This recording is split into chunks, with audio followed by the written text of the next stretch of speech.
Quanto a Adriana, colocou sobre a humanização do curso, principalmente na genética médica, eu acho isso muito interessante, né? A gente realmente precisa, é importante. Agora eu coloco também sobre quando você fala que exatamente é relativamente muito mais fácil para você fazer o diagnóstico de um paciente com síndrome de Angelman, por exemplo. Na verdade, são algumas doenças genéticas são muito mais fáceis de se identificar. Então, o próprio pais ou mesmo associações, eles ajudam até identificar e ajudam no diagnóstico do paciente. Mas existem algumas condições que são difíceis, né, de se diagnosticar também. Então, no geral, 50% de todas essas patologias de origem genética, elas são diagnosticáveis, né? E as outras 50% elas ficam ainda naquela penumbra. Então isso é uma dificuldade para o geneticista que vê, né, no seu dia a dia, né, a dificuldade do diagnóstico. Então algumas patologias realmente eu falo para você que é relativamente muito mais fácil. Quanto ao Natan, eu acredito, Natan, que realmente essa formação do estudante de medicina e do residente em genética médica, realmente, ele precisa estar muito mais integrado nessa preparação em foco das UBS, né? As APAES e as UBS. Eu acredito que é por aí que, principalmente o residente, o médico em formação, ele deve focar, né?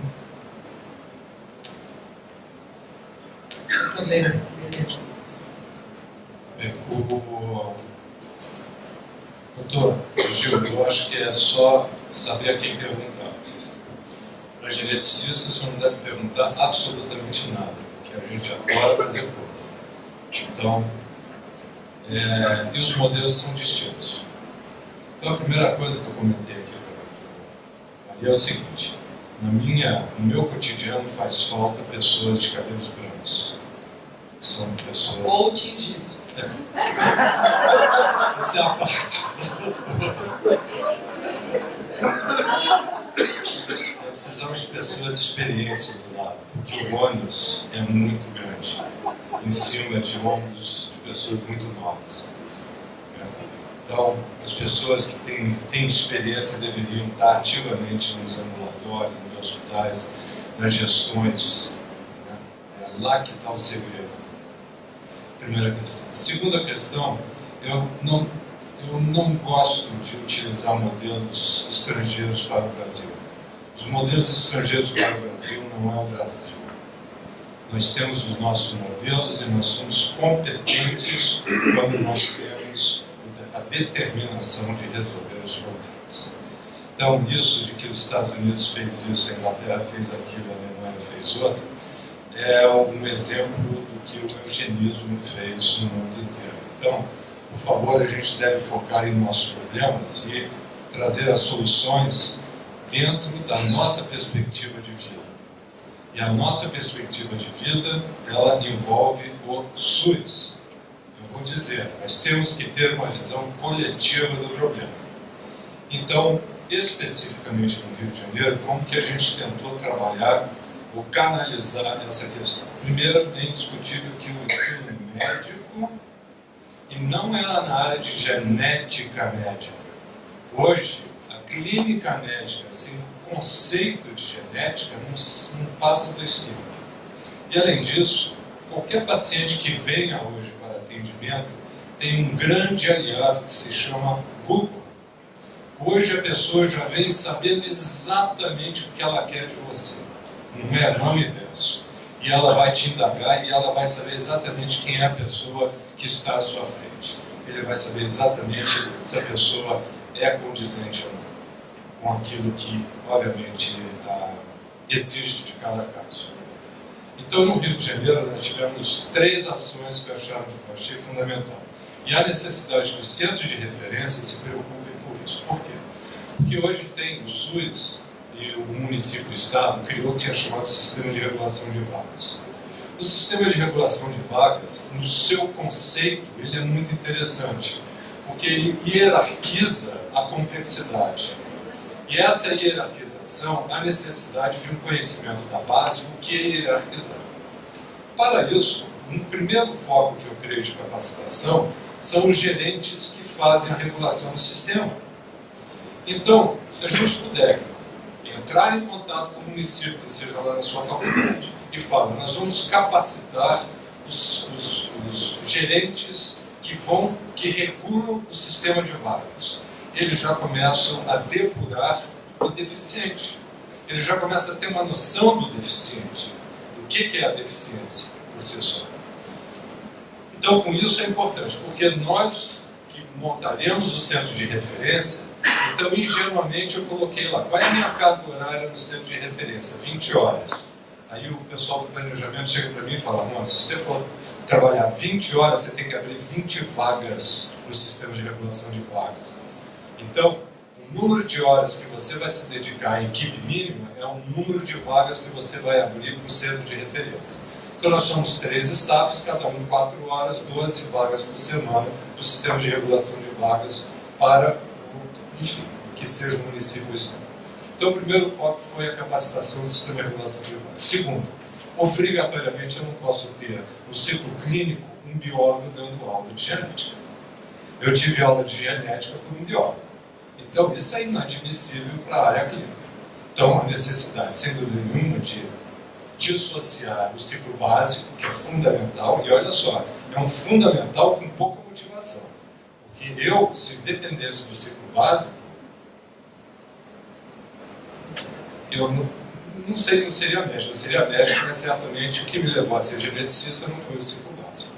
Agora, o ciclo clínico é fundamental contextualizar problemas, que trouxe a questão dos problemas. A Unicamp já faz isso há muito tempo.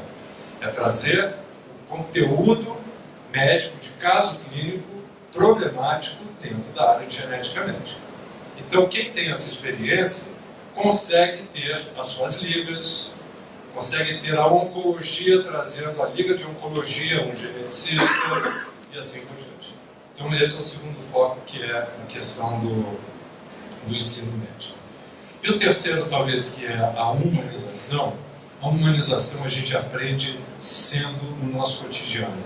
O médico, ele não vai aprender a ser este humano que você quer. Isso é uma coisa muito individual. A gente não aprende a ser humano. A gente aprende a ser humano no nosso dia a dia. Então, e a senhora teve sorte, hein, de falar que faltou um pedaço do cérebro, porque o seu filho está vivo, porque muitos falariam que ele não chegaria a ter 1 ano de vida, tá certo? E, obviamente, essa predição o médico adora fazer. E hoje, a probabilidade de ele errar é muito grande. Então, eu creio que são essas 3 ações. O professor Aníbal quer falar mais alguma coisa? Eu queria já agradecer a todos os convidados aqui da mesa por essa mesa.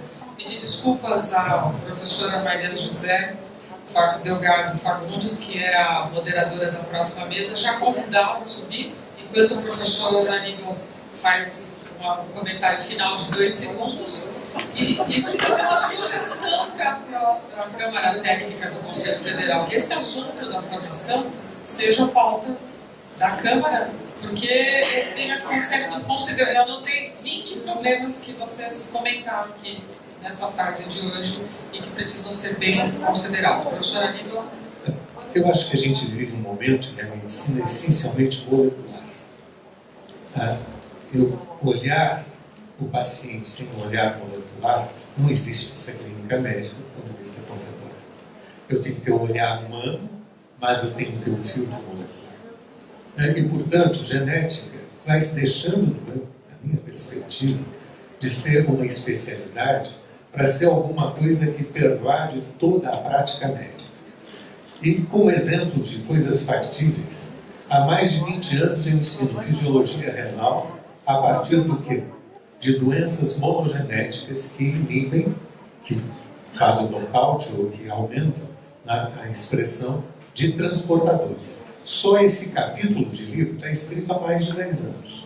Qualquer coisa que se ensine em medicina, eu posso ter o padrão molecular e, portanto, da expressão genética. Isso é uma coisa que não tem entrado na nossa reflexão. Nós temos deixado a reflexão genética como uma especialidade de raridades. Enquanto ela não entrar no perfil do raciocínio contínuo, ela não será eficiente. Digo mais, a minha pequena faculdade onde eu trabalho hoje é a única que tem um COAPS no estado de São Paulo, onde o ensino é essencialmente baseado no atendimento básico. E lá é possível, talvez mais do que na USP, no UFRJ, duas universidades onde eu trabalhei, de você fazer a formação do indivíduo no contato direto com o paciente. Eu acho que a descentralização da genética seria um pouco. Se olhar o mapa da distribuição, é uma distribuição dos centros de elite, quando isto não faz parte de um programa nacional de atendimento a todos os doentes. Que também a genética tente ter essa saída dos centros para ir para os limites da população. Obrigado.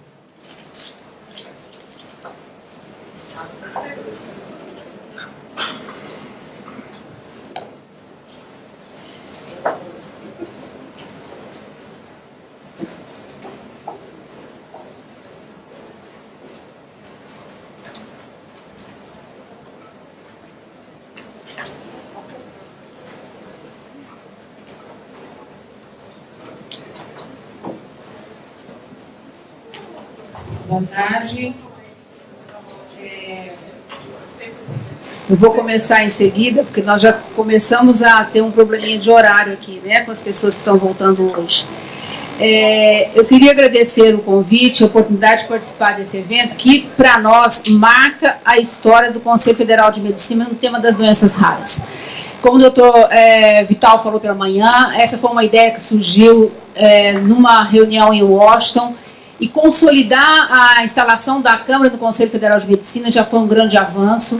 Ter um evento dessa magnitude, onde nós estamos discutindo assuntos e temas estruturantes, né, para que a gente possa conseguir construir a solução para as pessoas com doenças raras no Brasil, realmente, como diria aquela propaganda, isso não tem preço. Né? Isso acho que é um valor que nós precisamos entender que momento é esse, e precisamos entender ainda que significado tem isso e como que a gente pode, cada vez mais, nos aproximar do Conselho Federal de Medicina para que a gente possa ter as garantias e para que a gente possa ter a contribuição sistematizada dos profissionais médicos brasileiros. Né? Dr. Vital, eu agradeço especialmente a dedicação que ele tem com o tema, ele coordena todas as nossas reuniões de Câmara, ele tem ideias super importantes, o doutor Anil também nos ajuda muito. Então, com certeza, eu acredito que o que eu ouvi nesse dia hoje aqui serão ações que o Conselho irá tratar com muito cuidado, fazendo os encaminhamentos necessários para que realmente, e que verdadeiramente isso aconteça em benefício das pessoas. Como vocês sabem, eu represento a Interpharma, peço licença a vocês para dizer um pouquinho de nós. Nós somos uma associação de empresas farmacêuticas de pesquisa e inovação, que temos como ética e inovação os dois eixos de estruturança da nossa atuação. O desenvolvimento científico, econômico e social para ampliação de acesso à saúde e da melhoria da qualidade de vida da população é o nosso compromisso, firmado na nossa carta, e sistematicamente trabalhado pelos colaboradores da Interpharma. Desde 2010, então, nós temos uma Câmara de Doenças Raras, onde a gente desenha e conversa e constrói com as nossas associadas os assuntos e os temas que precisamos trabalhar, no executivo, no legislativo, nas representações profissionais, tudo isso pensando o quanto podemos propiciar inovação, o o quanto podemos propiciar a melhoria para a qualidade de vida das pessoas, e especialmente, hoje aqui conversando um pouco mais, para as pessoas com doenças raras. Acreditamos que é possível ampliar o conhecimento geral sobre as doenças, seus desdobramentos clínicos e encontrar opções que permitam o país sair do impasse atual, onde, apesar do dispositivo constitucional vigente, o acesso à terapia é limitado pela dificuldade que o governo apresenta para incorporar as mesmas ao sistema público brasileiro. Eu acredito que essa mesa, com certeza, redes assistenciais e representações familiares, contribuirá também para a construção desse caminho que começamos a discutir mais cedo. Eu só quero fazer, antes de chamar os palestrantes, eu quero fazer só 2 comentários. Trazer aqui alguns dados. Nós temos 14 drogas registradas, com preços registrados no mercado, drogas registradas desde 2003. Então, talvez é um outro lado da história, né? As drogas que nós temos das nossas associadas são drogas que estão disponíveis para serem incorporadas. Tem um problema de instrução processual na Conitec, que não é um problema, na verdade, é uma exigência, e que é uma exigência que é legal e que, por isso, ela é viável e é necessária, que é a juntada de um estudo fármaco-econômico, que vai dizer aquilo que a doutora Clarice falou mais cedo. É dizer quanto essa incorporação vai melhorar a vida da pessoa e quanto vai impactar no orçamento público brasileiro. Quem tentou incorporar, qualquer pessoa, qualquer brasileiro pode pedir a incorporação de um medicamento à Conitec. Não precisa ser uma indústria, não precisa ser uma associação, tem a possibilidade que a lei garante para qualquer pessoa que tem interesse numa incorporação. O cenário que hoje apresenta é que as incorporações que acontecem com maior frequência são aquelas que são demandadas pelo próprio Ministério da Saúde, são os pedidos internos. Porque, neste momento, o estudo fármaco-econômico ele é substituído por um documento que vai indicar a fonte da onde o dinheiro vai sair para pagar aquela incorporação. E quando a gente discute quando a gente instrui um processo, uma empresa instrui um processo pedindo uma incorporação, ele tem que obrigatoriamente juntar um estudo fármaco-econômico. Até aí não tem nenhum problema. Tem vários estudos fármaco-econômicos na economia, na literatura da economia. O que ocorre para doenças raras é que custo-efetividade não tem como ser implementado para as drogas órfãs. Ela não tem comparador, ela não vai comparar com o quê? Ela é um produto órfão, é único no mercado. Então, nós temos uma incompatibilidade em relação à modalidade do estudo mais optado, talvez, pela Conitec para as doenças prevalentes. Tanto é verdade que só tem um produto incorporado e era antes da lei atual, né, que é um medicamento para doença de Gaucher. Todos os outros são judicializados. A Interfaba fez um estudo, olhou para o mundo, e o que o mundo faz com isso? Então, o mundo tem um estudo chamado Multicritérios, que nós fizemos uma adaptação e trabalhamos com médicos, associação de pacientes, farmacêuticos e economistas, tentando customizar e entregar essa publicação como uma contribuição. Até todas as nossas empresas que submeteram pedidos foram indeferidos, porque sem análise da qualidade dos estudos, da robustez do estudo científico, que são indeferidos na entrada do pedido, quando o estudo fármaco-econômico já é negado. Então, é só para deixar esse cenário para vocês, para que vocês pensem um pouco, e para vocês entendam, na verdade, o conjunto da obra. Né? O conjunto da obra não é tão simples dizer que eu estou correto e o outro está certo. O conjunto da obra, talvez, seja isso que a gente está fazendo aqui hoje, é conversar sobre os temas, encontrar as convergências e trabalhar a solução para os mesmos. E com isso, então, eu começo aqui a nossa mesa, chamando os nossos palestrantes, Antonier Dayer, por favor. Parabéns por fome, gente. Eu não vi. A doutora Gisele chegou? Doutora Gisele? Venha, doutora Gisele. Prazer receber a doutora Gisele Maria.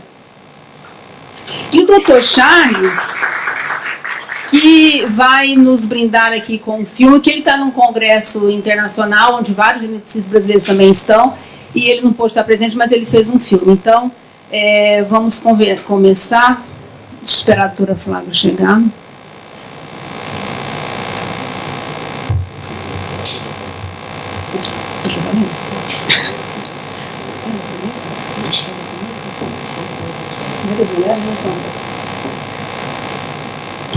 Devidamente combinado com o Tony aqui, primeiras mulheres. Doutora Gisele é médica, geneticista e chefe do Núcleo de Genética do Hospital de Apoio de Brasília, Secretaria Estadual de Saúde do Distrito Federal. Doutora Gisele, por favor, então. Boa tarde a todos. Vou começar, então?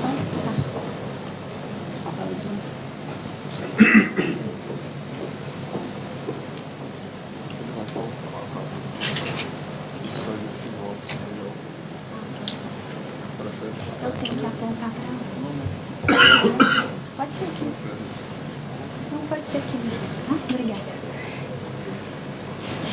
Então, mais uma vez, boa tarde a todos.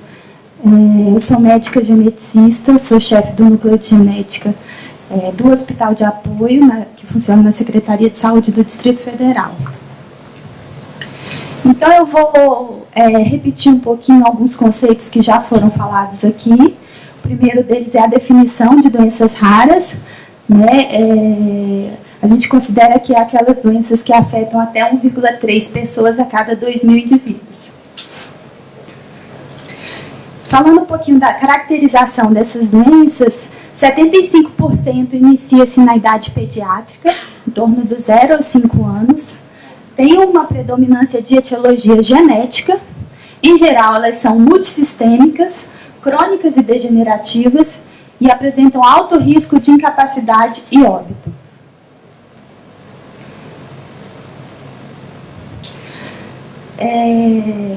Elas apresentam um risco importante para a sobrevivência dessas crianças e caracterizam-se por condições cronicamente debilitantes.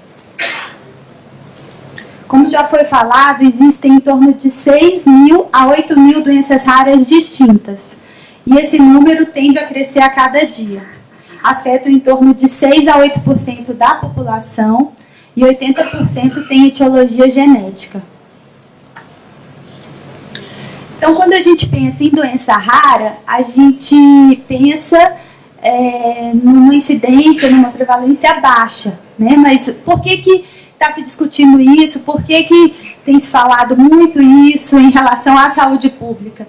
Porque quando a gente pega o conjunto das doenças, a gente percebe que elas vão afetar um grande número de pessoas. Então, individualmente, elas são raras. Mas quando se pega todo o pool, se percebe que em torno de 30 milhões de europeus são afetados, 25 milhões de norte-americanos e 13 milhões de brasileiros. E são doenças que apresentam um alto impacto populacional. Por quê? Porque o diagnóstico é tardio na maioria das vezes, como já foi falado aqui.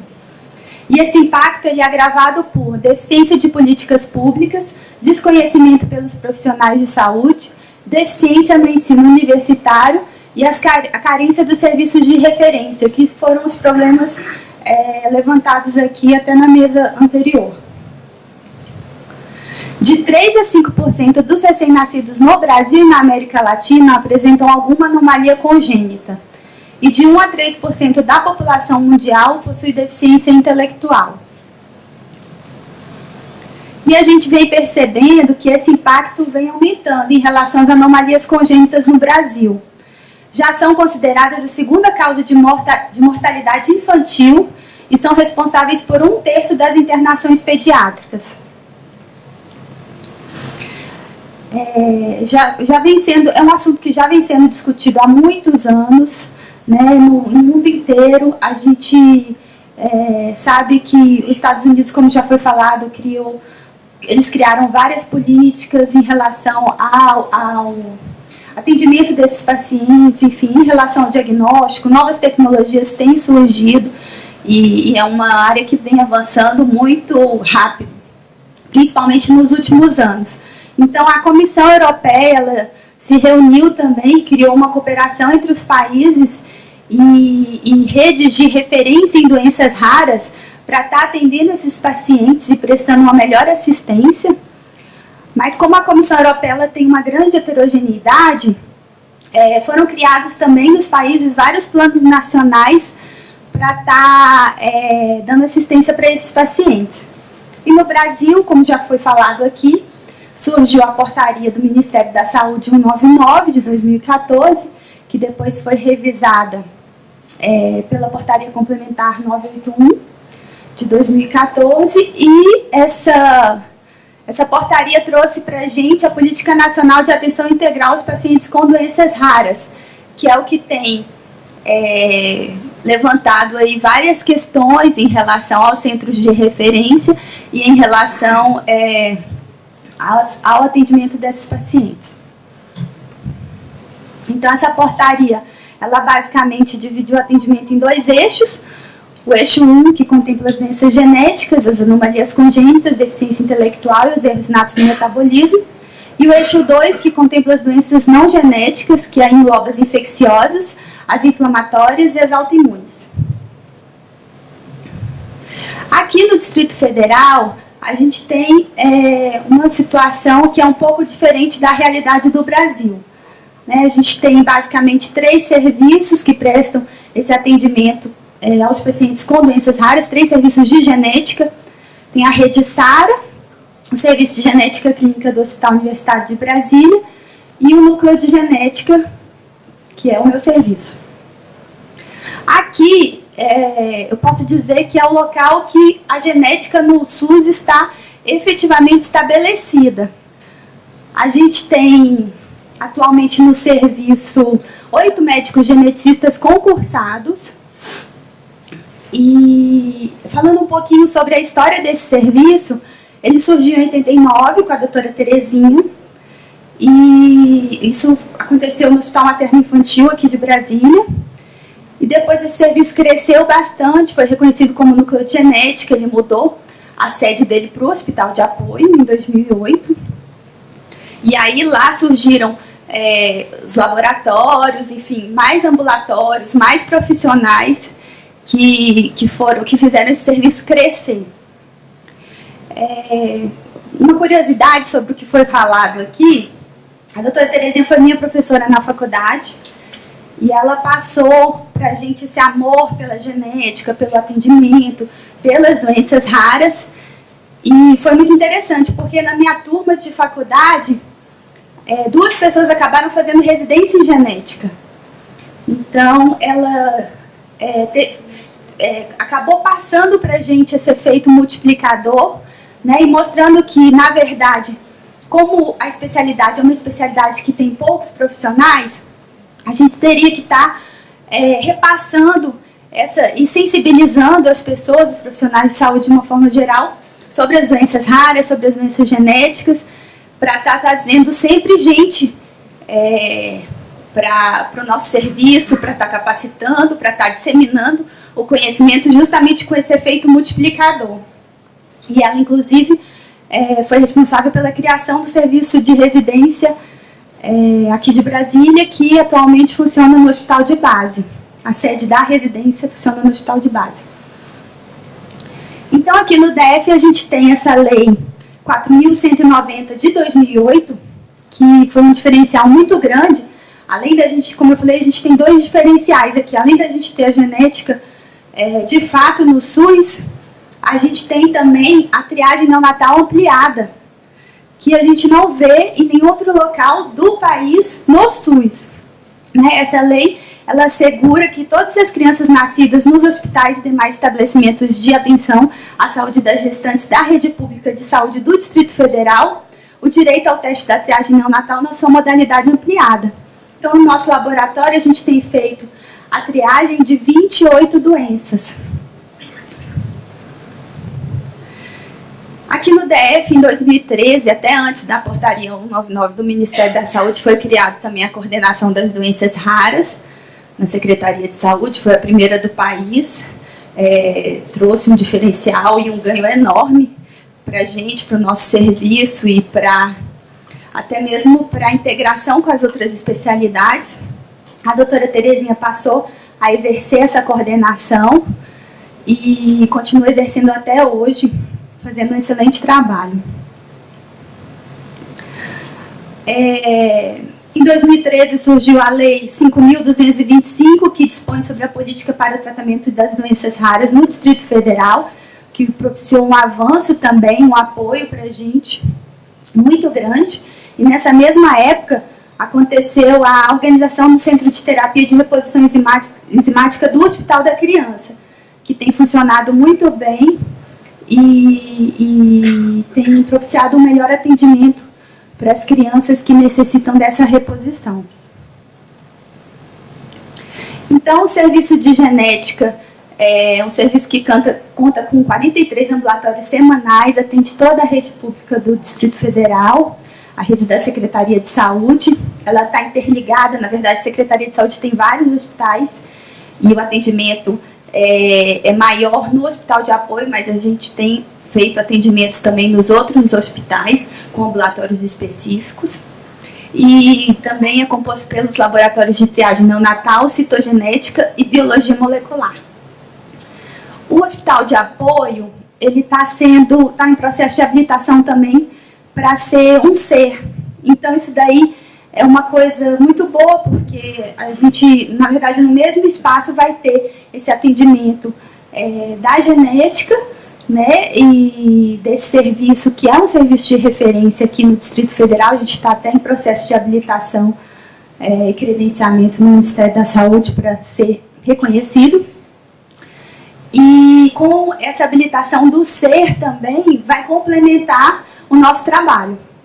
E a gente tem feito já um atendimento multidisciplinar lá, importante. Então, só para exemplificar as doenças genéticas que são atendidas: as anomalias congênitas, os distúrbios da diferenciação sexual, distúrbios do crescimento, distúrbios do comportamento e transtorno do espectro autista, deficiência intelectual, dificuldade de aprendizado, doenças metabólicas hereditárias, doenças neurodegenerativas, câncer familiar, infertilidade conjugal e abortamentos de repetição. Então, a genética é muito ampla, né? Ela tem várias áreas aí de atuação. A gente tem as regras de fluxo definidas na Carta ao Cidadão, que foi feito em relação ao atendimento das doenças raras, está disponível no site da Secretaria de Saúde. E aí esses pacientes, eles são referenciados para os nossos ambulatórios, né? E a gente faz a referência também para os outros profissionais de saúde, fazendo um atendimento multidisciplinar e solicitando os demais exames quando necessários, e fazendo também essa parte de atendimento de apoio com nutrição, psicologia, fonoaudiólogo, odontopediatra, fisioterapeuta, terapeuta ocupacional. Aqui ficou pequeno, mas eu trouxe, na verdade, só para exemplificar o novo organograma da Secretaria de Saúde. Houve uma mudança no início do ano, e aí foram criadas superintendências, e alguns hospitais ficaram vinculados a essas superintendências. No caso do Hospital de Apoio, houve uma vinculação direta ao secretário de Saúde, o que eu acho que facilitou bastante o nosso diálogo, enfim, os nossos processos que estão em andamento. Então, o que eu queria deixar aqui é que as dificuldades são muitas, né? As dificuldades são enormes. Eu acho que cada serviço no Brasil tem as suas dificuldades, as suas peculiaridades, né? Uma das dificuldades grandes que a gente tem enfrentado no momento é a questão do nosso laboratório de biologia molecular. Quer dizer, a gente já está fazendo uma triagem neonatal bem avançada, mas, por outro lado, o nosso laboratório de biologia molecular, ele ainda está passando por muitas dificuldades. A gente tem muita dificuldade em fazer o diagnóstico molecular. A gente tem trabalhado muito em parceria com a Universidade de Brasília e com a Universidade Católica também, em projetos que envolvem esse diagnóstico molecular. Então, esse é o nosso maior desafio no momento. Eu queria fazer um comentário também em relação a essa questão que tem sido falada aqui, que foi abordada pelo Dr. Juan Lerena, em relação à atenção básica. O que tem se discutido muito no Brasil atualmente é essa questão do foco na atenção básica, né? Eu acho que isso é uma coisa muito importante, não só para a genética, mas para as outras especialidades. Eu acho que nós somos realmente poucos profissionais, mas a gente tem que pensar nesse efeito multiplicador, nesse efeito de treinamento. E eu acho que o treinamento começa na base, começa na assistência básica mesmo. O pessoal do Rio tem publicado, né, vários artigos abordando isso. Então, eu acho que o caminho é esse. e é o que a gente tem que buscar. Nós demos o primeiro passo, mas o apoio governamental efetivo e constante é fundamental, então a gente tem que receber esse apoio do Ministério, né, com habilitação, com credenciamento desses serviços e das políticas públicas de uma forma geral, sempre voltada para esse atendimento, e agora eu acho que mais do que nunca para o atendimento e o treinamento da atenção básica. Os avanços das tecnologias, sem dúvida nenhuma, são muito importantes, têm ajudado, e eu acho que cada vez vai ajudar mais, até porque a gente tem visto que são tecnologias muito caras, mas que cada vez mais são oferecidas a um custo menor. Então, eu acho que essa também é uma tendência, e aí com esse custo menor a gente consegue fazer mais diagnóstico e fazer mais aconselhamento genético e estar orientando essas famílias, esses pacientes. A mudança de currículos, né, na graduação, enfim, no ensino é fundamental, aliada à sensibilização dos profissionais de saúde. Os protocolos clínicos também são de suma importância. A divulgação dessas doenças, né, não só para os profissionais de saúde, mas eu acho que até para a população leiga, as pessoas precisam entender melhor o que são as doenças raras, do que se trata, né, então acho que essa divulgação ela tem que existir. As associações também dão uma ajuda muito grande para a gente, nos motivam, né, eu queria até fazer um agradecimento aqui para a MAVE, que sempre está com a gente, sempre está apoiando, está caminhando junto. Então, eu acho que o caminho é esse também. E as parcerias com as outras redes, enfim, com as outras universidades, com os outros serviços, porque isso traz experiência para a gente, traz experiência boa e experiência ruim, né? Então, com isso, eu acho que cada serviço vai ajudando o outro serviço a melhorar, a progredir, a crescer e a oferecer um tratamento, um acompanhamento de melhor qualidade. Então, deve-se pensar no comum, porém, lembrar do raro. E essa história eu gosto de contar porque me sensibilizou muito. Esses dois pacientes têm a síndrome de Treacher-Collins, e esse rapaz, ele sofreu muito na infância dele em relação à aparência. Ele era da Austrália, e ele viu a história desse menininho e resolveu viajar. Esse menino mora na Inglaterra, resolveu viajar e conhecê-lo pessoalmente, porque ele achou que seria interessante que o menino conhecesse uma pessoa que fosse parecida com ele, porque ele sentiu essa necessidade na infância, e por se tratar de uma doença rara, ele não teve essa oportunidade de conhecer alguém que se parecesse com ele. Então, depois ele até fundou uma ONG, enfim, ajuda outras pessoas. Então, eu acho que é isso, eu acho que a gente tem que trabalhar, acima de tudo, sensibilização, né? Devemos lembrar que nenhuma enfermidade é rara para o paciente que dela sofre. E eu queria deixar aqui só uma foto da nossa equipe. É uma equipe grande, tem quase 50 pessoas, incluindo o pessoal do laboratório. E a gente tem aí, como eu falei, os médicos geneticistas também compondo a nossa equipe. Obrigada.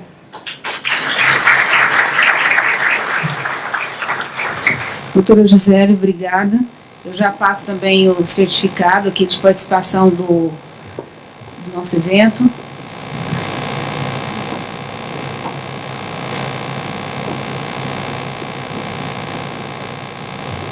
Bom, agora vamos chamar o nosso querido Tony, né, gente? Que esse nome dele é muito distante da nossa relação de amizade de tanto tempo, não só a minha, mas eu acho que de todos. Ele é um empresário e cientista político, presidente da Casa Hunter, membro da comissão da Câmara Técnica, né, de Doenças Raras do Conselho Federal de Medicina e vice-presidente da Aliança para Pesquisa Clínica no Brasil. Obrigada, Tony, pela sua disponibilidade.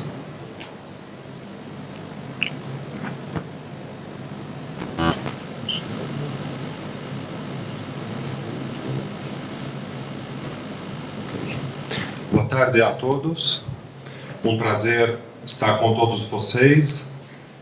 Para quem não conhece, a Casa Hunter foi fundada em novembro de 2013 a partir de um grupo de pais, de pacientes, empresários, médicos, geneticistas, farmacêuticos, economistas, que decidiram trabalhar juntos para melhorar a qualidade de vida dos pacientes com doenças raras. Hoje vamos falar um pouco sobre o cenário das doenças raras no Brasil. Como todo mundo sabe que nós temos em torno de 8.000 doenças raras. E dessas doenças raras, infelizmente, nós temos em torno de 3% de medicamentos para essas doenças. Então, ainda temos que trabalhar muito. E como a gente consegue, então, melhorar a qualidade de vida, além de, claro, tratamento adequado, equipe multidisciplinar, como podemos trazer uma nova esperança para esses pacientes? A única saída é termos mais pesquisa clínica, ou trazer mais novas tecnologias. Hoje existe no mundo todo em torno de 1.200 estudos clínicos para doenças raras. Desse 1.200 estudos clínicos, somente 36 na América Latina e 24 no Brasil. Todo mundo pergunta por que somente 24 no Brasil? É muito pouco, né? 1.200 no mundo, quase, 24 no Brasil, para 200 milhões de habitantes. Então, aqui a gente sempre existiu dois desafios. Entre eles, o tempo, a burocracia para a aprovação de pesquisa clínica. Se a gente voltar atrás, entre 2013 e 2014, esse tempo no CONEP, o parecer levava em torno de 9 meses a aprovação. Hoje, o parecer leva em média 30 dias. 30 dias. A CONEP consegue, em tempo de 30 dias, realmente emitir parecer para estudo clínico, independente que seja estudo para raras ou não. E a Anvisa, existe um RDC que prioriza a pesquisa clínica para raras, mesmo assim leva em torno de 90 dias o parecer da Anvisa. Então, o primeiro problema que nós temos, que a burocracia, a aprovação, a demora na aprovação, não temos mais hoje. Isso é um sinal muito importante para as indústrias que querem trazer pesquisa para o Brasil. Então, não temos mais essa desculpa que no Brasil não temos tempo hábil para aprovar uma pesquisa clínica. Eu acredito que esse ponto está resolvido. Agora, o segundo ponto que a gente enfrenta quando a gente procura uma biotécnica nova ou uma empresa que tem uma nova tecnologia e queremos trazer para o Brasil, todos, realmente, a maioria das empresas que desenvolvem pesquisas para raras, realmente colocam esse empecilho que temos um artigo, uma resolução, número 466 de 2012, onde, no artigo que ela fala, referente ao pós-estudo, todos os participantes de pesquisa, a indústria tem que arcar com eles pelo resto da vida. Então, isso daí, infelizmente, para raras está sendo um empecilho, um impedimento para trazer novas tecnologias. Se fosse um medicamento para a doença de pressão, eu acredito que não tem problema nenhuma, porque tem milhares de pessoas que vão tomar esse medicamento, é um medicamento de baixo custo. Agora, quando você tem 100 pacientes no Brasil diagnosticados e participando de pesquisa 15 ou 20, é um medicamento de alto custo, realmente, isso daí gera um impedimento para a empresa. Eles preferem fazer a pesquisa lá fora e depois da aprovação do FDA ou dos órgãos competentes, eles trazem para comercializar no Brasil. Só que esse tempo de fazer a pesquisa lá fora, aprovar no Brasil, trazer para o Brasil, leva mínimo em torno de 4 a 5 anos. E nossos pacientes não têm como esperar todo esse tempo. 4, 5 anos, todo mundo sabe, cada dia para o paciente com doença rara é importante. Então imagina 4, 5 anos, a maioria ou degeneraram ou realmente foram ao óbito. A notícia boa que gostaria de anunciar hoje, complementar também o Dr. Jorge Venâncio, coordenador da CONEP, que foi uma iniciativa muito importante, onde a CONEP formou um grupo de trabalho para estudar um adendo específico para as pesquisas de ultra raras. Realmente, a primeira reunião já foi faz 2 semanas desse grupo de trabalho. Eu acredito que esse seja um caminho muito importante que vai abrir a porta para todas as pesquisas de raras.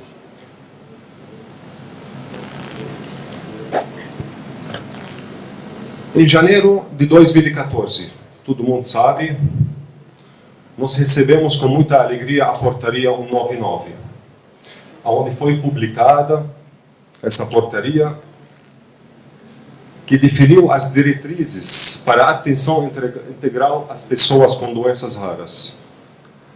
Atenção integral para pessoas com doenças raras, em primeiro lugar, para podermos realmente atender muito bem esses pacientes, temos que ter um diagnóstico fidedigno, para ter um tratamento também fidedigno. O tratamento adequado não é somente tratamento medicamentoso também, né? Todo mundo sabe, pois temos poucos medicamentos que tratam doenças raras. É claro, equipe multidisciplinar, competente, que entende das doenças, um atendimento realmente completo e também medicamentoso também. Então, como a gente vai poder ter essa portaria implementada sem termos protocolos para as doenças raras? Como a gente vai poder traçar uma linha de atendimento e de tratamento adequadas a esses pacientes com doenças raras sem termos protocolos no SUS? Não tem como. Então não adianta a gente lutar para ter portaria sem lutar para ter protocolos, e tem que andar junto com a portaria. Então, a aprovação dos protocolos da priorização dos PCDTs foi em 2015. A doutora Clarice hoje falou muito sobre isso. Só que, infelizmente, até o momento, não foram publicados. E só os 12 também. Nós temos realmente bastante protocolos a serem implementados, a serem publicados, a serem trabalhados. Senão, não adianta a gente sonhar com um centro de referência adequado, fazendo o diagnóstico, e não podemos ter um tratamento adequado. Então, imagina o sofrimento da família.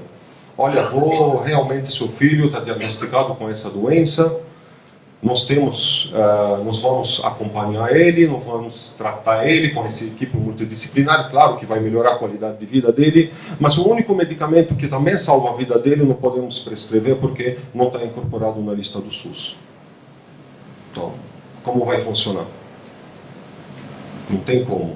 Então, protocolos, eu acredito, que são essenciais realmente para termos uma política implementada de verdade e que funcione, temos que ter protocolos juntos. Por tudo isso, nós chegamos ao nosso malvado favorito, que é a judicialização. Por que malvado favorito? Ninguém quer judicializar. Mas se o direito está na Constituição, todo mundo tem direito à saúde, né? Ninguém fala que o pobre tem, o rico não tem. Ninguém fala que depende do preço do medicamento, você tem, o outro não tem. Por isso mesmo existe a judicialização, para garantir nossos direitos. Falhas existem, não é somente na judicialização, em tudo que a gente faz, em todo o sistema, existem falhas. Por isso nós estamos aqui para tentar trabalhar juntos e corrigir as falhas. Não é só através da nossa visão, mas também através da visão do governo. Temos que enxergar de vários ângulos. Visão do paciente, visão do médico, visão do governo. Todos têm que sentar na mesma mesa e discutir o melhor para a sociedade em geral. O melhor, o que a gente pode fazer dentro do mesmo orçamento? Atender todo mundo sem faltar dinheiro. Mas a saúde tem que ser priorizada. Nós não podemos ter nada se a gente não tem saúde. Então, como vocês veem que existe na judicialização, que são considerados no Ministério da Saúde o top 20, top 20, onde desses 20 medicamentos, tem 11 para doenças raras. 91% da despesa total desses gastos e desses medicamentos de doenças raras. Então não adianta fugir do problema. Fugindo do problema não vai resolver o problema, temos que enfrentar. E para enfrentar temos que criar protocolos, ter realmente diagnóstico fidedigno, incorporar na lista do SUS, seria realmente uma solução importante para diminuir. Acabar com judicialização ninguém vai acabar, mas diminuir pelo menos um pouco a judicialização, separar o joio de trigo, isso é muito importante. Existe judicialização talvez erradas, de tipo de fraude, de marcas. Não quero entrar nesse mérito, isso cabe a cada juiz decidir. Só que também a judicialização, por que não é perfeita? Porque às vezes também eles falam que no Brasil não tem sentença de morte, né? Todo mundo concorda comigo que não tem sentença de morte? Mas eu acho que às vezes tem. Quando o juiz, sem querer, ou sem entender talvez direito o processo, ele não cede a um paciente que precisa do medicamento para sobreviver, ele não cede àquele liminar. Então esse paciente, infelizmente, está condenado à morte. Ele sentenciou ele à morte. Claro, sem querer. Além do tempo que a judicialização leva, às vezes 8 meses, 1 ano, 2 anos, não sei quanto. Então ela não é perfeita. Mas enquanto não temos incorporação, o nosso direito está lá. Não adianta. Temos que correr para onde? Para a justiça. Existem no Brasil 3 tipos de judicialização.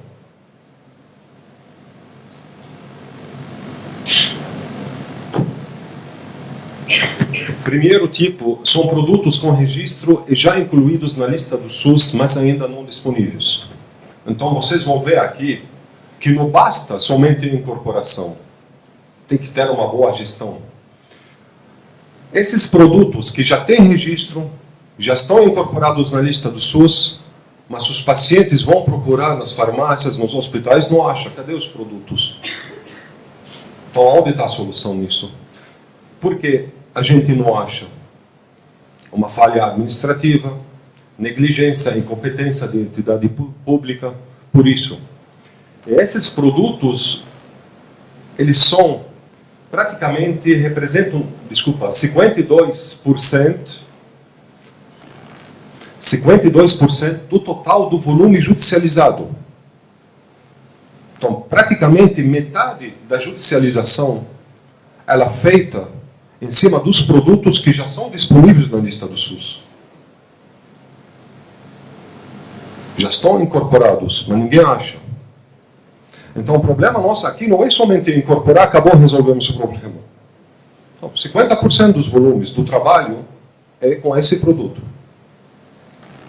O segundo tipo de ações judiciais tem produtos sem registro e não incluídos na lista do SUS. Isso é realmente para doenças raras, quando tem uma tecnologia única que pode salvar a vida desse paciente. O paciente não pode esperar a ser registrado, a ser incorporado, então ele vai à justiça para poder ter esse direito realmente, essa única chance de salvar a vida dele. Por isso existe esse tipo de judicialização. O terceiro tipo são produtos com registro e ainda não incluídos na lista do SUS, que são a maioria dos produtos para doenças raras. A maioria tem registro no Brasil, mas não são incorporados.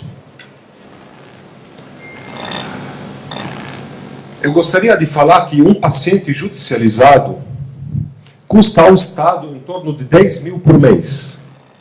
Enquanto um paciente inserido no programas já instituídos pelo Ministério da Saúde custa ao Estado apenas R$ 2.500 por mês.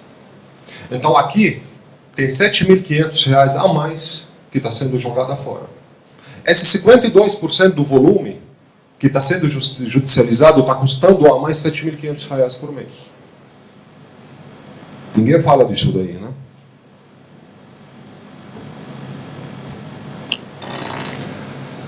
Então, no final da conta, a judicialização, ela não é uma causa. Ela é uma consequência de uma política pública não implementada, sem gerar acesso ao tratamento.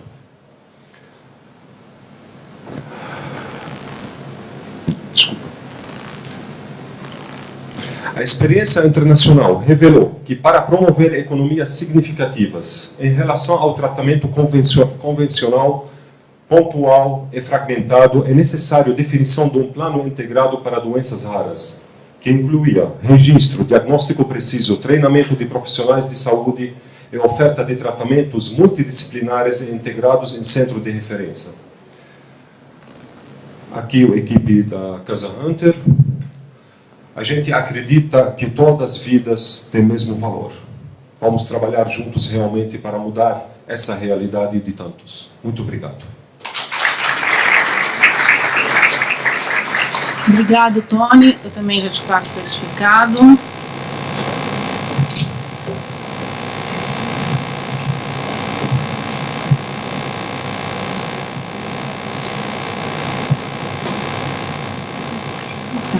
Então, como anunciado antes, o Dr. Charles não está no Brasil, mas gravou um vídeo, né, para que pudesse também participar desse evento.